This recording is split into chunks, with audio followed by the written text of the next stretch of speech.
Kayo po ba mga bossing ko ay isa sa mga lagi namumblema tungkol sa usapin ng pera? Bagamat kayo ay napakasipag na tao. Kasi kung kayo po ay masipag na tao at kayo po ay lagi walang pera, yan po ay isang malaking question mark. Pero kung kayo ay batugan, huwag ka magtaka dahil ikaw ay batugan. Ngayon pa mga bossing, ako po may tuturo po sa inyo. Mainam na subukan nyo po ito dahil ito po isa sa mga proven na napakaswerte.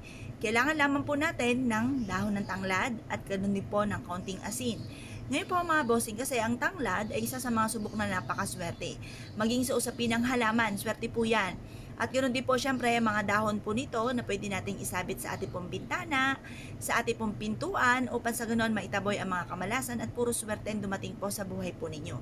Ngayon pa mga bossing, kung kayo po naniniwala at nais po itong gawin, subukan nyo po ito. Dahil ito po ay makakatulong upang sa ganoon magtuloy-tuloy ang swerte po sa inyo po at kayo po hindi na muli mamalasin pa. Kung lubog ka sa pagkakautang ay mainam na meron kayong ganito upang sa ganoon kayo po ay hindi na po makaranas pa ng pagkakalubog sa pagkakautang. Yung ba tipo na i-adya ka naman kung saan lagi ikaw ay suswertihin, proven po ito. Ngayon pa mga bossing, kung kayo po naniniwala at nais po itong gawin nyo po ito ng 6:30 or kaya po alas 7, matatapos sa ating mga pampaswerte hanggang alas 8 lang po ng umaga. At pagkatapos mga bossing ko, ay mag-wish ka sa may silangan na sa pamamagitan ng tanglad at ganoon din ng asin na ito ay tutulungan ka upang sa ganoon kayo po ay lagi magkaroon ng maraming pera. I-adya kayo kung saan lagi kayo suswertihin at matapos na ang problemang pinagdadaanan tungkol sa pera. Kung lubog ka sa pagkakautang, ay mas mainam na sabayan palalo ng sipag at tiyaga at pagkatapos sabayan natin ang ganitong mga pamamaraan upang sa ganon makabayad ka agad sa mga pagkakautang.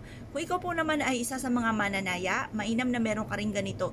Kasi diba yung tulis mga bossing ko ng tanglad, yung tulis ng pinakadulo ng tanglad na dahon, yan po ay tinuturing na parang espada, nakikipaglaban ka sa hamon ng buhay. Na makakatulong naman po mga bossing ko upang sa ganon kayo po ay hindi malasin at puro swerte ang dumating po sa buhay po ninyo.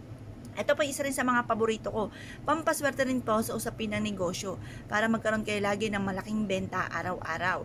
Or kaya po mga bossing, pwede rin naman na itaon nyo po kapag Tuesday or Friday or kaya kapag full moon or kung kailan po kayo may time, gawin nyo po ito. Kasi minsan pag sinabi ko ng Tuesday or Friday tapos busy naman kayo ng mga ganong araw, baka ma-pressure pa kayo. Baka sabihin nyo, ay paano pa ako makakagawa kasi wala akong time ng mga ganong araw. Kahit anong araw na lamang po, basta masabi ko lamang sa may silangan kayo haharap na 6:30 or kaya po alas 7, matatapos ito hanggang alas 8 po mga bossing ko ng umaga. Mag-wish ka na mula sa inyong pong puso, maglaan ng ilang minuto ng pag-wish na mula sa inyong pong puso, kung ano binubukan ng inyong pong bibig, yun din po tinatakbo ng ating pong isipan. Kung naniniwala po kayo at nais po itong gawin, huwag na po kayo magpatumpik-tumpik pa. Subukan nyo po ito. Proven po ito na maswerte. Ngayon po mga bossing, kung kayo po naniniwala, huwag na po kayong mag-alinlangan pa. Subukan nyo po ito dahil marami rin nagpatotoo na sila po ay sinuwerte po dito mga bossing. Pero syempre, kagaya na nabanggit ko sa inyo, kailangan maging positibo ka sa buhay. Kasi kung ikaw ay nega at gagawa ka ng ganitong mga pamamaraan, baka hindi ito tumalab, at baka kayo magalit pa sa akin dahil nga po hindi tumalab. Kaya mas mainam, positive lamang po tayo mga bossing. Lagi ibubukas sa bibig panay mga magaganda at yung mga pangit ipagdadasal po natin. Yun lang po mga bossing. Salamat po!